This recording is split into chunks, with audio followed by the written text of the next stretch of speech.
네, 안녕하세요. 김원영 경비지도사입니다. 네, 이번에는 청원경찰법 벌칙 부분 강의 진행해 보도록 하겠습니다. 네, 여러분 드디어 청원경찰법 벌칙입니다. 네, 이 부분만 하면은 여러분들은 경비업법 범위와 청원경찰법 범위를 전 범위를 1회독을 하신 게 된 겁니다. 네, 정말 고생 많으셨습니다. 네, 우선 벌칙 부분의 기출 데이터 분석 먼저 살펴보고 가도록 하겠습니다. 네, 제5장 마지막 벌칙입니다. 네, 벌칙 부분은 최근 6개년간 총 5문제가 출제가 되었습니다. 네, 5문제 출제가 되었는데요. 네, 다 벌칙에서 과태료 부분에서 네, 1문제씩 정도 출제가 되었습니다. 네, 근데 여러분들 이 벌칙 부분 딱 보시고 여러분들 이전에 경비업법 벌칙을 경험하시고 나서 청원경찰법 벌칙만 봐도 이렇게 조금 놀라셨던 분들이 계셔요. 경비업법 벌칙 보고 놀란 가슴, 청원경찰법 벌칙 보고도 놀라셨던 분들이 계시는데 청원경찰법 벌칙에서는 조금은 그러지 않으셔도 괜찮다. 이렇게 조금은 안심을 조금은 하셔도 괜찮다. 물론 긴장을 풀면 안 되지만 그렇게 너무 막 지레 겁먹을 정도는 아니다. 조금 부담을 덜으셔도 된다. 이렇게 말씀을 드리고 싶습니다. 네, 이제 끝까지 얼마 안 남았으니까 한번 본격적으로 내용을 한번 들어가 보도록 하겠습니다. 네, 여러분들 교재에 보시면 되겠습니다. 벌칙 1. 쟁의행위 금지. 양가로 1. 쟁의행위의 금지. 청원경찰은 파업, 태업 또는 그 밖의 업무의 정상적인 운영을 방해하는 일체의 쟁의행위를 하여서는 아니 된다. 양가로 2. 1년 이하의 징역 또는 1천만 원 이하의 벌금. 제9조의 4. 그러니까 방금 말한 쟁의행위의 금지 부분이죠. 네, 제9조의 4를 위반하여 파업, 태업 또는 그 밖의 업무의 정상적인 운영을 방해하는 쟁의행위를 한 사람은 1년 이하의 징역 또는 1천만 원 이하의 벌금에 처한다. 다음 2. 직권남용 금지 등. 양가로 1. 직권남용 금지. 청원경찰이 직무를 수행할 때 직권을 남용하여 국민에게 해를 끼쳐서는 아니 된다. 양가로 2. 6개월 이하의 징역이나 금고.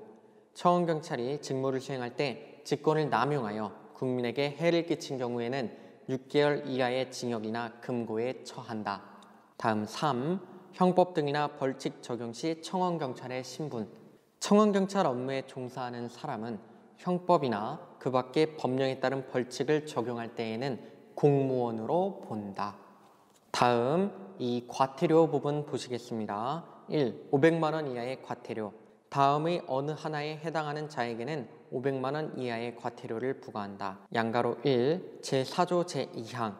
그러니까 지방경찰청장은 제1항의 청원경찰 배치 신청을 받으면 지체 없이 그 배치 여부를 결정하여 신청인에게 알려야 한다는 규정에 따른 지방경찰청장의 배치 결정을 받지 아니하고 청원경찰을 배치하거나 제5조 제1항 청원경찰은 청원주가 임용하되 임용을 할 때에는 미리 지방경찰청장의 승인을 받아야 한다는 규정에 따른 지방경찰청장의 승인을 받지 아니하고 청원경찰을 임용한 자.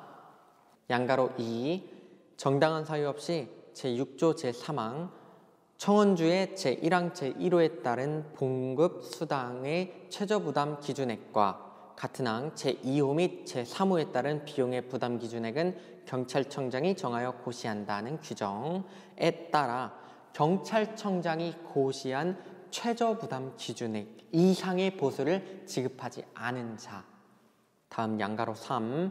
제9조의 3 제2항 지방경찰청장은 청원경찰의 효율적인 운영을 위하여 청원주를 지도하며 감독상 필요한 명령을 할 수 있다는 규정에 따른 감독상 필요한 명령을 정당한 사유 없이 이행하지 아니한 자. 네, 이들은 모두 500만 원 이하의 과태료에 처합니다. 다음 2. 과태료의 부과 징수. 과태료는 대통령령으로 정하는 바에 따라 지방경찰청장이 부과 징수한다. 다음 3. 과태료의 부과 기준 등. 양가로 1. 과태료 부과 기준. 과태료의 부과 기준은 별표 2와 같다. 네, 여러분 또 나왔습니다. 이 별표 2에 대한 부분 같이 화면을 보시면서 살펴보도록 하겠습니다. 네, 역시 두 문자, 핵심 두 문자 키워드가 나와 있습니다. 우선 과태료 부과 기준의 내용을 먼저 살펴보고 가시겠습니다. 1. 지방경찰청장의 배치 결정을 받지 않고 다음 강목의 시설에 청원경찰을 배치한 경우. 1. 국가중요시설인 경우. 그러니까 국가정보원장이 지정하는 국가보안 목표시설을 말하는데요. 국가중요시설에 지방경찰청장의 배치 결정을 받지 않고 청원경찰을 배치한 경우에는 과태료 금액 500만 원에 해당하게 되고요. 감옥에 따른 국가중요시설 외의 시설인 경우, 그러니까 국가중요시설 외의 시설에 지방경찰청장의 배치 결정을 받지 않고 청원경찰을 배치한 경우에는 과태료 금액 400만 원입니다. 다음 2. 지방경찰청장의 승인을 받지 않고 다음 강목의 청원경찰을 임용한 경우. 1. 법 제5조 제2항에 따른 임용 결격 사유에 해당하는 청원경찰을 지방경찰청장의 승인을 받지 않고 청원경찰을 임용한 경우에 과태료 금액 500만 원입니다. 2. 법 제5조 제2항에 따른 임용 결격 사유에 해당하지 않는 청원경찰을 지방경찰청장의 승인을 받지 않고 임용한 경우 과태료 금액 300만 원입니다. 다음, 정당한 사유 없이 경찰청장이 고시한 최저부담 기준액 이상의 보수를 지급하지 않은 경우는 과태료 금액 500만 원입니다. 다음 4. 지방경찰청장의 감독상 필요한 다음 강목의 명령을 정당한 사유 없이 이행하지 아니한 경우. 자, 1번 총기, 실탄 및 분사기에 관한 명령을 정당한 사유 없이 이행하지 않은 경우에는 과태료 금액 500만 원입니다. 다음, 감옥에 따른 명령 외의 명령, 즉 총기, 실탄 및 분사기에 관한 명령 외의 명령을 정당한 사유 없이 이행하지 아니한 경우는 과태료 금액 300만 원입니다. 네, 이 부분은 이 하나의 표만 암기하고 알고 계시면은 한 큐에 끝이 납니다. 보시겠습니다. 네, 배치 결정이죠. 배치 결정의 경우 국가중요시설은 500, 국가중요시설 외의 시설은 400. 네, 다음 임용승인이죠. 네, 임용승인 결격사유에 해당하는 경우에는 500, 결격사유 해당 않는 300. 다음 감독상 명령입니다. 감독상 명령 총기, 실탄, 분사기의 경우 500, 그 외의 명령은 300. 그 다음에 보수지급, 네, 보수지급 관련한 거는 그냥 퉁쳐서 500, 무조건 500. 예, 이렇게 보시면 되겠습니다. 정리 한번 하면은 배치 결정 국가중요시설 500, 외의시설 400, 임용승인 결격사유 해당 500, 해당 않는 300, 감독상 명령 총기 실탄 분사기 500, 외의 명령 300, 그 다음에 보수지급은 그냥 500. 바로 이 표만, 이 핵심 두 문자 키워드 표만 암기를 먼저 하시고 그 다음에 이제 머리로도 알고 입으로도 나온다, 글로도 써진다 싶으면은 이 내용을 하나하나 대입해서 이해를 하시면 되겠습니다. 그러면은 여러분은 이제 먹잇감을 노리는 독수리처럼 과태료 부과 기준이 이제 문제가 나오게 되면은 나올 때만 기다리다가 나오면은 아이고 감사합니다, 저 합격하게 문제 맞추겠습니다 하고 문제 나온 거 풀어서 맞추시면 되겠습니다. 네, 다음 양가로 2. 과태료의 경감 또는 가중. 1. 경감 또는 가중의 범위. 지방경찰청장은 위반 행위의 동기, 내용 및 위반의 정도 등을 고려하여 별표 2에 따른 과태료 금액의 100분의 50의 범위에서 그 금액을 줄이거나 늘릴 수 있다. 네, 100분의 50의 범위예요. 그리고 지방경찰청장입니다. 체크해 두시고요. 다음 2. 과태료 가중의 제한. 과태료 금액을 늘리는 경우에는 과태료 금액의 그 상한을 초과할 수 없다. 네. 다음 4. 과태료 부과 고지서 등. 양가로 1. 과태료 부과의 사전 통지. 과태료 부과의 사전 통지는 별지제 7호 서식의 과태료 부과 사전 통지서에 따른다. 양가로 2. 과태료 부과 고지서. 과태료 부과는 별지제 8호 서식의 과태료 부과 고지서에 따른다. 양가로 3. 과태료 부과 징수사항의 기록 및 정리. 경찰서장은 과태료 처분을 하였을 때에는 과태료 부과 및 징수사항을 별지제 9호 서식의 과태료 수납부에 기록하고 정리하여야 한다. 경찰서장입니다. 체크하고 가시고요. 네, 여러분, 네, 이걸로써 청원경찰법 벌칙을 마무리하고 경비업법과 청원경찰법 총 범위의 전 범위를 1회독하였습니다. 우선 마지막으로 청원경찰법 벌칙 부분 마지막으로 정리하면은 제5장 벌칙 부분은 최근 6개년간 5문제가 출제가 되었습니다. 네, 한 해 빼고 거의 출제가 돼서 거의 매해 한 문제씩 나온다고 볼 수 있는데요.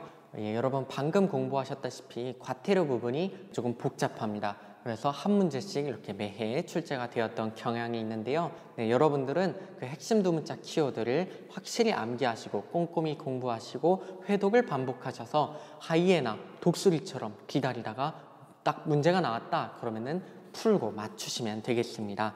네, 여러분 이걸로써 경비업법과 청원경찰법의 강의가 정말로 모두 마무리되었습니다.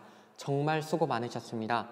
네, 여러분들은 저와 함께 강의를 진도를 진행하면서 경비업법 과목의 모든 법조문을 1회독 하신 겁니다. 여러분 이 1회독이 진짜 어려운 겁니다. 근데 여러분들은 그 어려운 거를 해내신 겁니다. 정말 대단하시고 고생 많으셨습니다. 네, 이제 남은 것은